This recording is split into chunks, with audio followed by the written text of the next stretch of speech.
Okay, so I feel almost like there's a situation here where a lot of you might have recently broken up with somebody, right? And I feel like you're burying yourself in work. You know, you're just trying to like not think about it. You're keeping yourself quite busy so that you're not ruminating, thinking about the past, thinking about the ex-lover. And I feel like this is the month in which, um projects might be stalled. Things are not like gonna go exactly the way that you'd hope.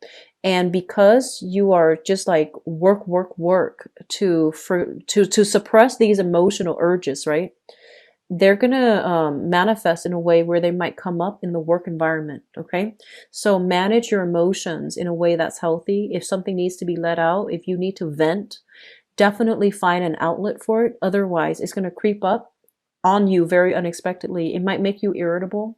It might make the people around you, it might make it difficult to tolerate the people around you because you're dealing with some inner things that are not, being hashed out properly, or there isn't an outlet for you for your emotional, um, there isn't an emotional outlet for you. And so find an outlet to do that. Do some creative work, okay? Don't just bury yourself in work and hoping that these things will go away. Because I do feel here that you might lash out at the wrong people, okay? You might find coworkers extra irritable this month as well. And so it's creating discord in the work environment. So just be very, very careful of pent up feelings and trying to bury yourself in work as a result of not dealing with some emotional issues. Okay, so that's just a warning that I'm feeling for some of you. For others of you, I see like you're very, very restless. So it feels to me like a lot of you have plans to travel, but the travel plans are being stalled. That's what I'm feeling here. With this, the world card in the reverse, it's almost like, waiting for opportunities to expand outward geographically, but you're also waiting on the decision of news from another person. You might be traveling with another person.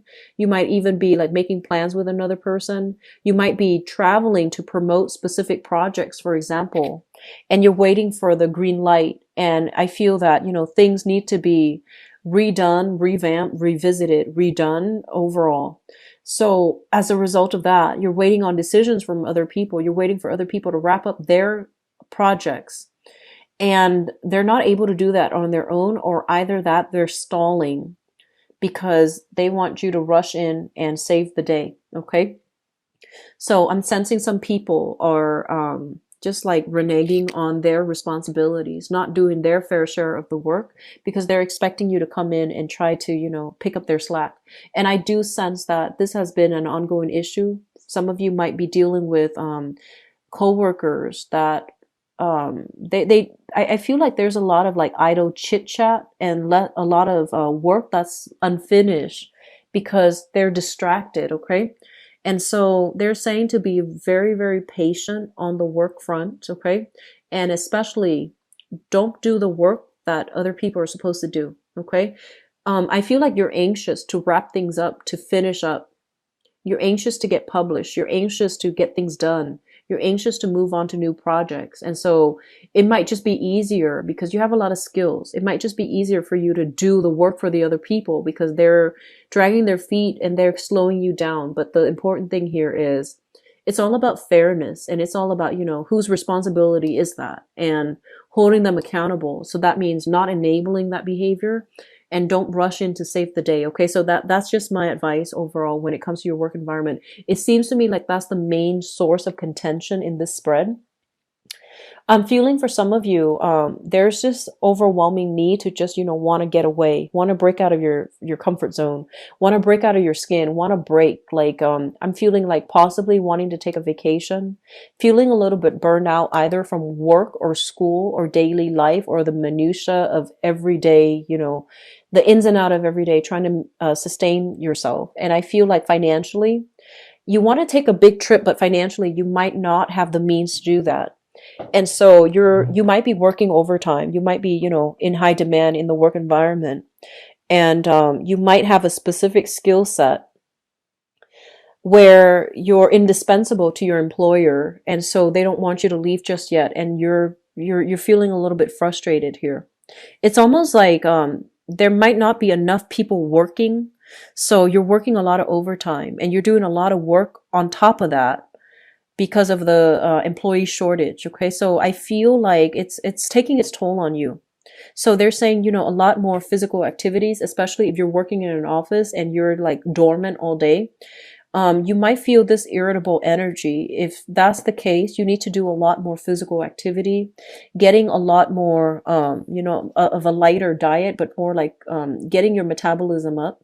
That's going to be really important for you to not feel frustrated. It's really important to dissipate our negative energies in a healthy way. So, diet, exercise, like physical exercise, creative, creating something like doing art, doing something that is recreationally good for you in order to dissipate that energy. Okay. So creative work, diet, like physical exercise.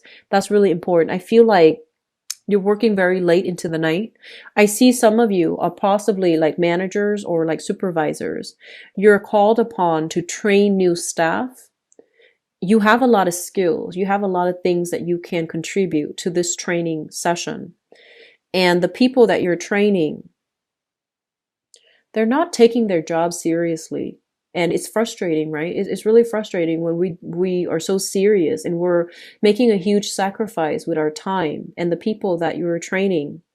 I also feel like they might not be mentally and intellectually, they might not be at the same level. So the training material might be a little bit difficult for them to swallow, like to comprehend, to really, digest. And I feel like you're going to have to then redo it and cater the training to their appropriate, level of comprehension or to their appropriate level. Because I feel like you want them and you expect them to be up here, but the baseline is they're, below expectation. So I feel like you're going to have to redo and cater a training session to meet your audience's needs. Okay. So that's what I'm sensing. If you are writing a book and wanting to get published, writing an article, writing a research paper, you're going to have to dumb down, you're going to have to like dumb down the language because you might be explaining things in a very, very technical manner. And if it's something like on a very, on a subject that's not very well known or on an esoteric, thesis, for example, your audience, you need to be able to relate to your audience in a way where you provide the background, you provide the baseline so that they understand what you're saying, first of all, before you can lead them in and, present them that big finale. Okay. So you have to like really cater to your audience. So that might mean explaining things more in layman's terms so that everybody's on the same page before you pile on those big vocabularies. Does that make sense? So I feel there's an element here about, being in the public eye and the where you are is so highly elevated and where your audience is down here. So you need to somehow recalibrate and make sure they understand what you are saying so that they can be convinced as to, whatever it is that you're trying to present to them. Okay. So that's very important for some of you. First of all, I'm also getting this message about daycare, childcare, daycare. I'm feeling like some of you are either retired and you're called upon by children who might have, children of their own, and they're either shifting between houses, shifting between jobs, they're traveling, and you're going to have to take on a maternal role. And you have unruly children, okay? Like grandchildren especially, or even, grandnieces, grandnephews, and things like that. So I feel like you're retired, you might be called upon to babysit, and you have some unruly kids, and you're just trying your best. But I feel like things are going to work out, in that manner. The parents will come back, and then they will take them off your hands, and things will be okay. So you're trying... I'm seeing some of you, especially if you're grandmothers or grandfathers, your health might be a little bit in decline. You're not as agile as you used to be, and you might have to babysit children that are very active. And I feel like, don't push yourself, okay? Choose activities that are appropriate, okay? So that sense of like meeting somebody halfway, like, meeting them at their level rather than, exerting your energy trying to do something that's physically harmful to you or physically not possible for you. That's really important, okay? So cater specific activities such as letting them, sit still and do some artwork, learning to bake with them or teaching them how to bake, doing something that is age appropriate for yourself so that you're not overexerting yourself physically. So that's important for those who are babysitting, for example.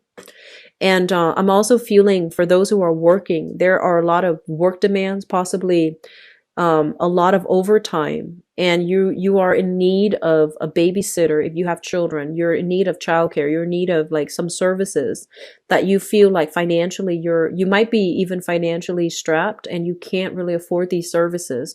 So they're saying in that case, try to reach out to family members, because I feel like that's going to be probably the logical way to go. Okay, so reach out to family members. All right. Here's the last relationship thing. I feel like a lot of you have dealt with this fire sign here. So we have here a Sagittarius, an Aries, or a Leo.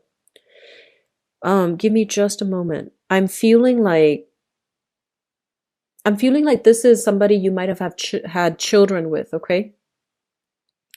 And I feel like if you share children, there has been some hostilities between the two families, okay? It's a co-parenting situation.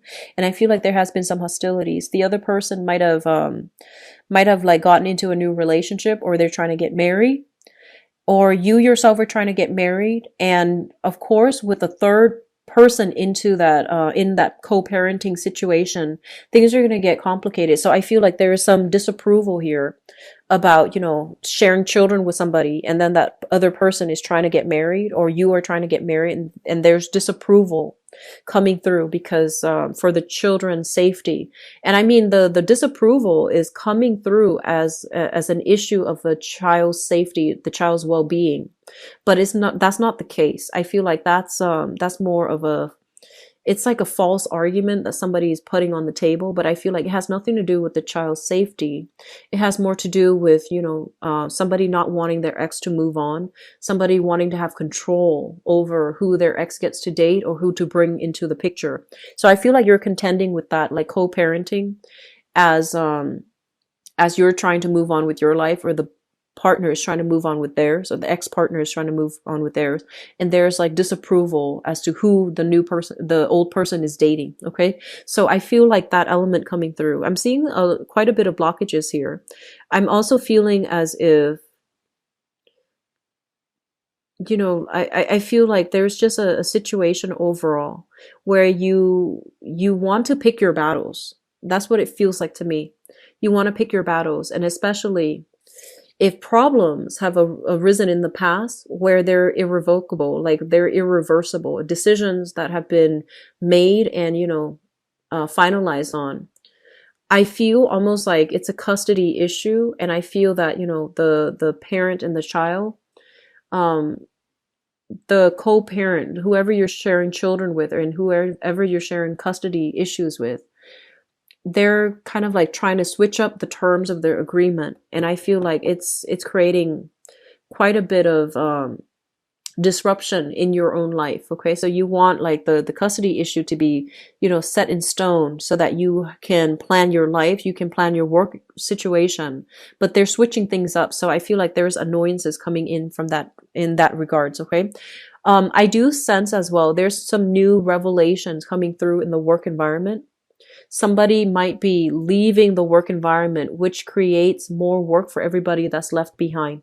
So I feel like this is going to be a very, very busy month. I feel like a lot of things are happening for you guys, and a lot of it, unfortunately, is happening around you. Okay. So the main thing here is, I feel like, heavy energy with work, heavy energy with co-parents, heavy energy with children and people you're training who might be uncooperative. And so the advice is, maintain, like really pick your battles, figure out where you stand, and figure out, the things that are outside of your control versus the things that you can control, and catering your communication so that you can effectively persuade or sway the audience that you're trying to communicate with. Okay. I also feel like this is a really important month for you to stand your ground, for you to be very assertive, for you to be very clear. Okay. So don't shy away from conflict for this month. Okay. Stand your ground, pick your battles, but don't shy away from conflict. So don't be conflict avoidant. If that's a situation you've dealt with in the past, keeping your head low, mainly because, you want to fly under the radar. I don't feel that energy is going to fly this month. Okay, some things are getting revealed on the work front, and you're going to have to be the one to confront it and to fix it.